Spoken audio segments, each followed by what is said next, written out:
Hello दोस्तों, कैसे हैं आप सब लोग? सब ठीक होंगे।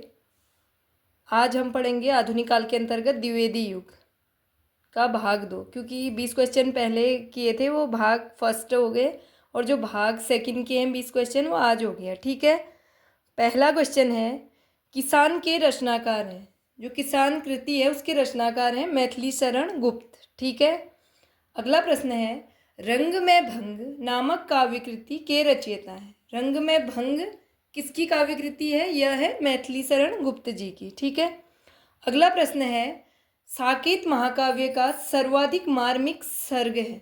जो साकेत महाकाव्य है उसका सर्वाधिक मार्मिक सर्ग है वो है नवम। ठीक है। अगला प्रश्न है, साकेत की कथा का मुख्य संबंध किसके चरित्र विकास से जुड़ा है? जो साकेत महाकाव्य है उसकी जो कथा है उसका संबंध किससे जुड़ा है, किसके चरित्र से जुड़ा है? वह है लक्ष्मण और उर्मिला के। ठीक है। अगला प्रश्न है, द्विवेदी युग के संपूर्णतः प्रतिनिधि कवि हैं। द्विवेदी युग के पूर्णतः एक प्रतिनिधि कवि माना है उनको मैथिली शरण गुप्त। ठीक है। अगला प्रश्न है, श्रीधर पाठक की रचनाएं हैं। श्रीधर पाठक की कौन कौन सी रचनाएं हैं? जगत सच्चाई सार, कश्मीर सुषमा और भारत गीत। ठीक है। अगला प्रश्न है, अयोध्या सिंह उपाध्याय हरिऔध की कृति प्रिय प्रवास में राधा का परंपरा से एक भिन्न रूप भी है, वह है समाज सेविका का। ठीक है। अगला प्रश्न है, वे धर्म में विशिष्टता, द्वैतवादी, विचारों में गांधीवादी और साहित्य में अभिधावादी है। यह कथन मैथिली शरण गुप्त के विषय में कहा है? मैथिली शरण गुप्त के विषय में यह कथन किसने कहा है? यह कहा है डॉक्टर बच्चन सिंह ने।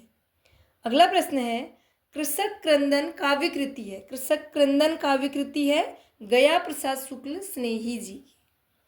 अगला प्रश्न है, हल्दी घाटी नामक महाकाव्य के रचयिता हैं। हल्दी घाटी महाकाव्य। अगला प्रश्न है, आधुनिक काल के काव्य में कविताएं लिखी जाती थी।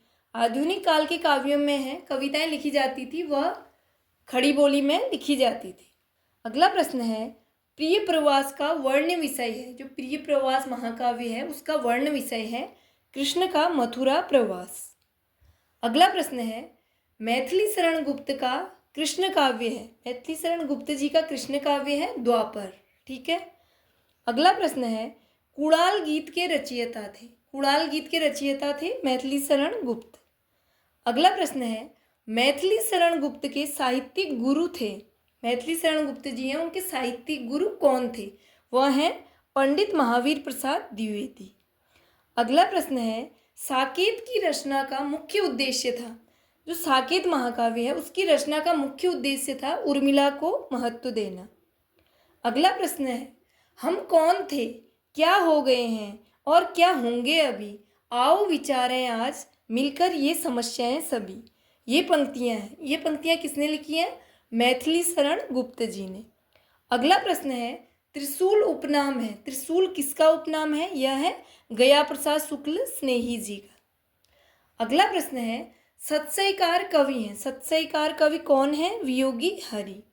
अगला प्रश्न है, कविता करके तुलसी न लसे, कविता लसी पा तुलसी की कला। तुलसीदास जी के लिए यह प्रशस्ति वचन है, किसने कहे हैं? यह कहे हैं अयोध्या सिंह उपाध्याय हरिऔध जी ने।